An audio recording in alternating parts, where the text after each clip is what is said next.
అది మీడియా వాళ్ళు వేయడం కాదు, అది ఎవరు అడిగిస్తున్నారో కూడా మాకు తెలుసు. పాపం బీజేపీ టీఆర్ఎస్ వాళ్ళకి ఏం అర్థం కావట్లేదు అనుకుంటాను. ఒక మహిళగా మీ రెండు పార్టీలకు నేను సేవలు అందించాను. మీరు సరైన నిర్ణయం తీసుకోకపోబట్టి మీ పార్టీని విడిచి నేను బయటికి వెళ్ళాను. ప్రజల్ని ఏ రకంగా మోసం చేయాలో ఆ రకంగా మీరు మోసం చేస్తున్నారు.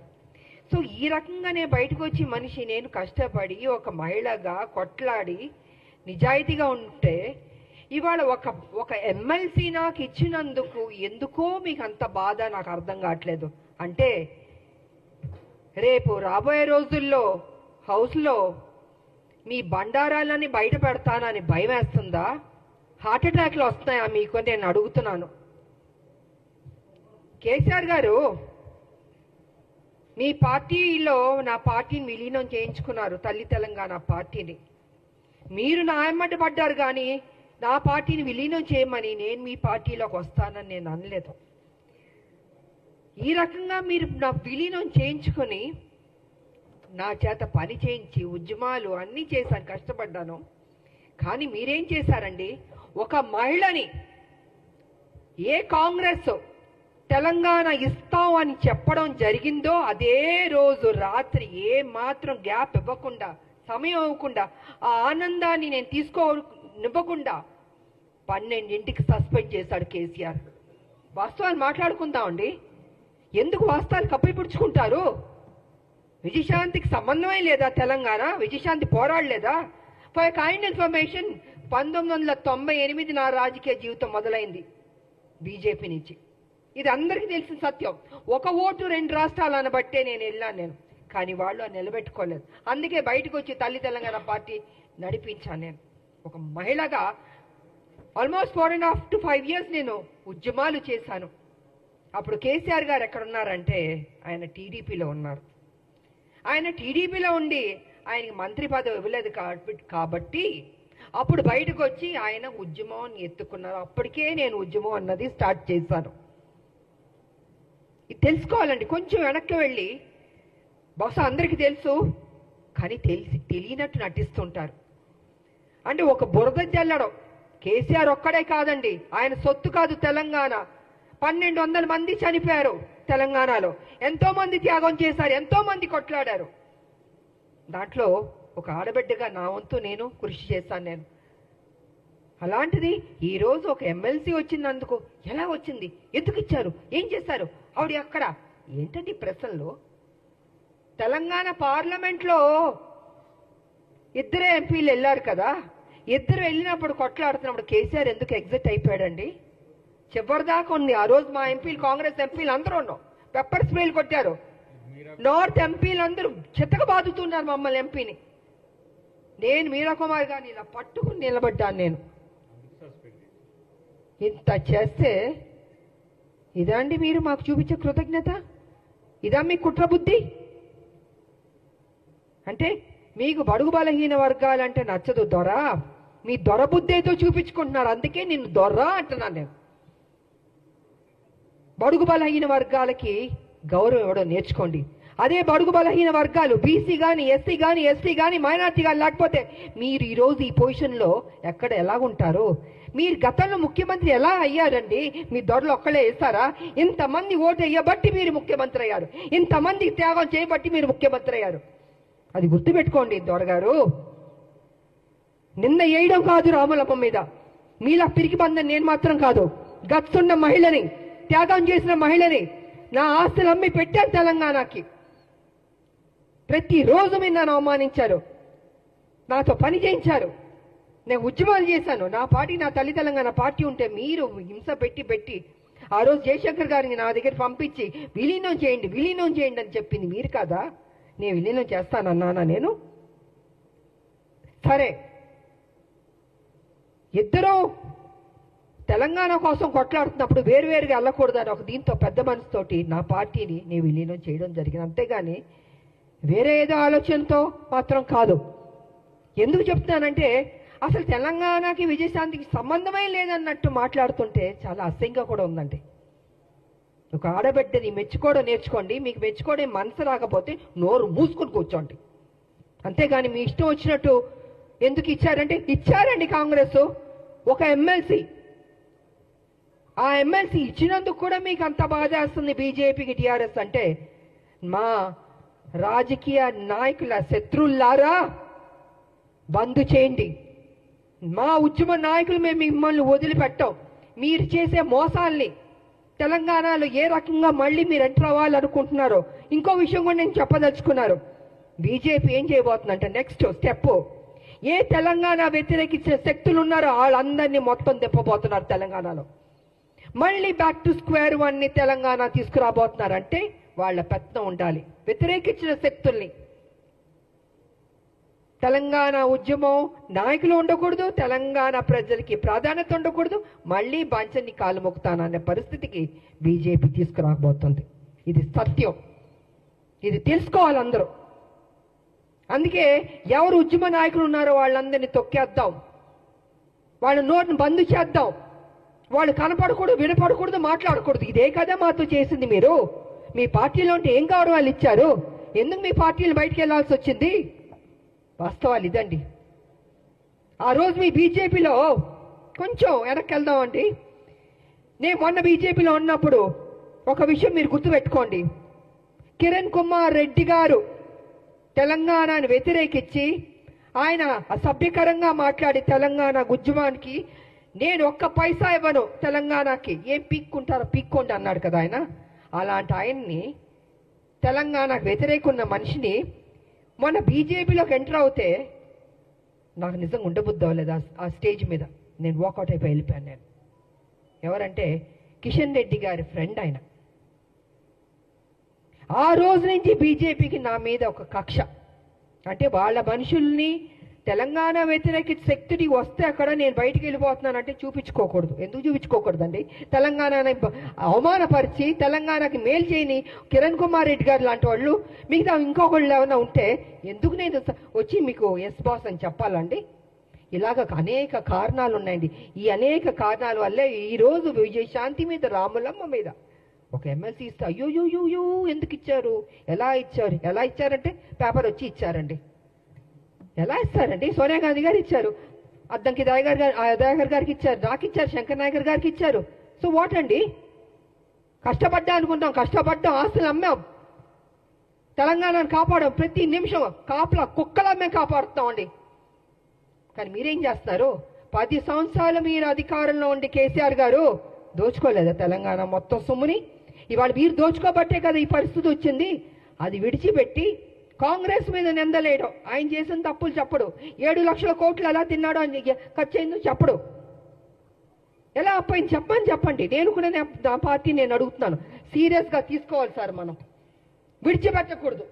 దీన్ని ఎంత దూరం వరకు తీసుకెళ్ళా? 7 లక్షల కోట్ల అప్పు ఎలాగైంది చెప్పమనండి. దాటవేయడం కాదు, నా మనిషిని మాత్రం విడిచిపెట్టకూడదు.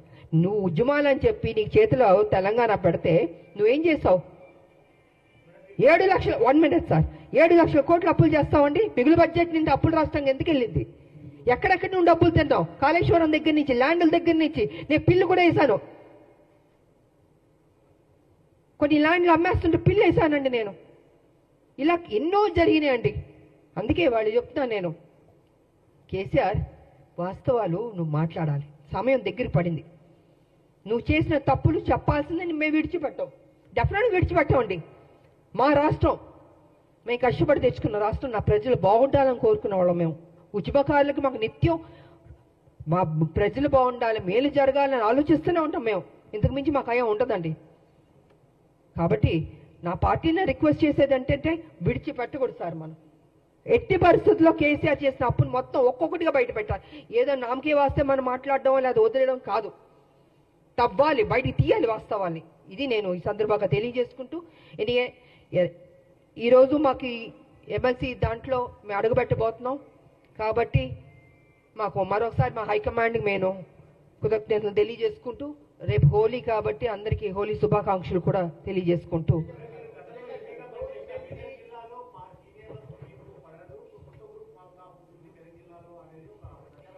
నేను చెప్పనండి. కేసీఆర్ గారు అక్కడ వాళ్ళ ఎంపీలు ఉన్నారు, వాళ్ళ ఎమ్మెల్యేలు కూడా కొంతమంది ఉన్నారు కదండి. ఇలాగే ప్రెస్లో చెప్పించే వాస్తవాల్ని కప్పిపుచ్చి అవాస్తవాల్ని ముందుకు తీసుకొస్తున్నాడండి కేసీఆర్. నాకు అక్కడ ఉన్న వాళ్ళకి ఎవరు పడలేదని మీకు ఎవరు చెప్పారు? మేము చెప్పానా? లేదా అక్కడున్న మా కాంగ్రెస్ వాళ్ళు ఎవరన్నా చెప్పారా? ఎవరు చెప్పలే కదండి. ఇప్పుడు ఎమ్మెల్సీ ఇచ్చినందుకు కూడా ఏంటి అని ఆయన కదా స్ప్రెడ్ చేస్తున్నాడు, ఆయన కదా ఈ రకంగా మాట్లాడుతున్నాడని మీకు తెలీదా అండి? మీ మీడియా సోదరులకు తెలీదా? నేనేం పని చేశానని? 1998 నుంచి పనిచేసింది తెలీదా? 28 ఏళ్ళు ఎలాగా పనిచేశానండి? పార్లమెంట్లో కొట్లాడిని తెలీదా? ప్రజలకు తెలీదా? మనం నా నోరు మీరు మూయొచ్చు, మీ నోరు నేను మూయొచ్చు, కానీ ప్రజలు చూస్తున్నారు కదా. ప్రజలకు తెలీదా రాములమ్మ ఏ రకంగా కష్టపడిందని? వాట్ ఇస్ దిస్ అండి?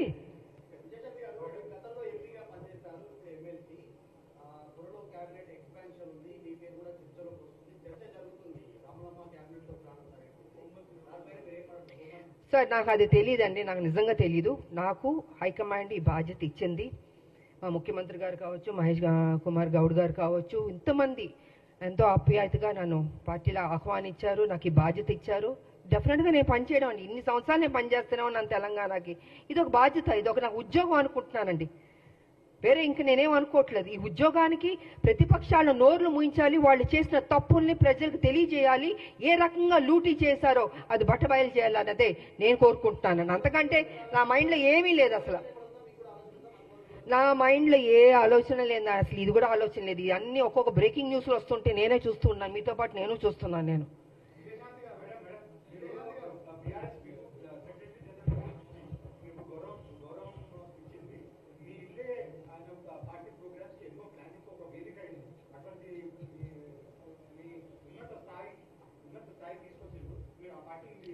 అదే సార్, మళ్ళీ మీరు అదే అంటున్నారండి. నేను ఎంతసేపు వాస్తవం చెప్పాను. నేను వదిలి రాలేదండి.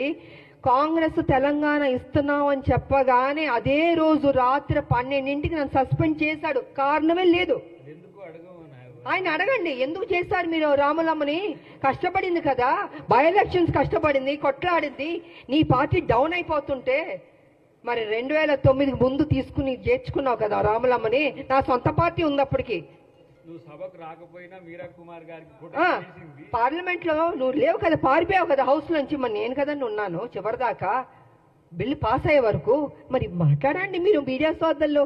నన్ను ప్రతిదీ అడుగుతుంటే నేనేం చెప్పనండి? మీకు వాస్తవం తెలుసని నాకు తెలుసు. Please try to ask him అండి.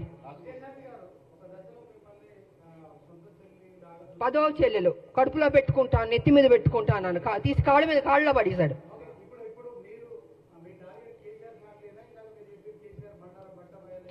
అవునండి, ఇప్పుడు కాదు సార్ నేను అంటుంది. కేసీఆర్కి బాధ్యత లేదండి. డబ్బు తిన్నాడు కదా, 1,00,000 కోట్లు. లక్ష లేని వాడు 1,00,000 కోట్లు తిన్నాడని గతంలో చెప్పాను. గత 6-7 సంవత్సరాల నుంచి 5 లక్షల కోట్లు అప్పుకి వెళ్తుంటే 5 లక్షలు కాదు బాబో 7 లక్షలకి వెళ్ళింది. అడగండి అంటే ఇవాళ లెక్క తీస్తే 7 లక్షల కోట్లకి వెళ్ళిపోయింది అప్పు. మరి చెప్పాలా చెప్పకూడదండి?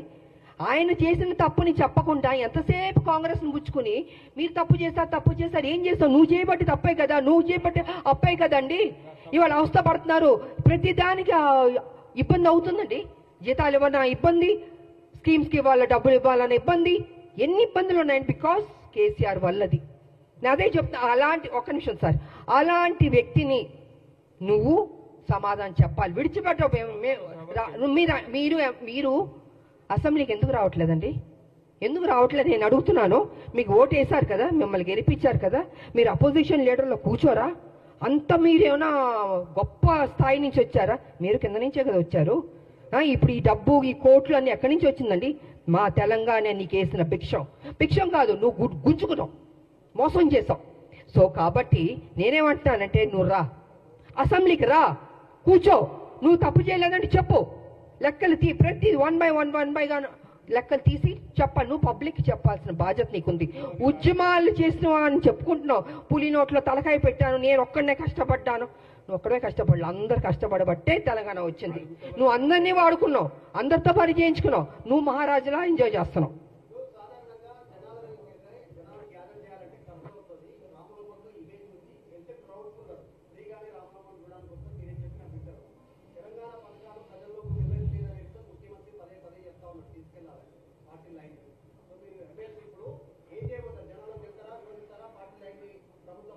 ఏమండి కాదండి, ఇన్ని సంవత్సరాల నుంచి మేము ప్రజల్లోనే ఉన్నామండి. కేసీఆర్ లాగా ఏసీ రూమ్లో పడుకోలేదు.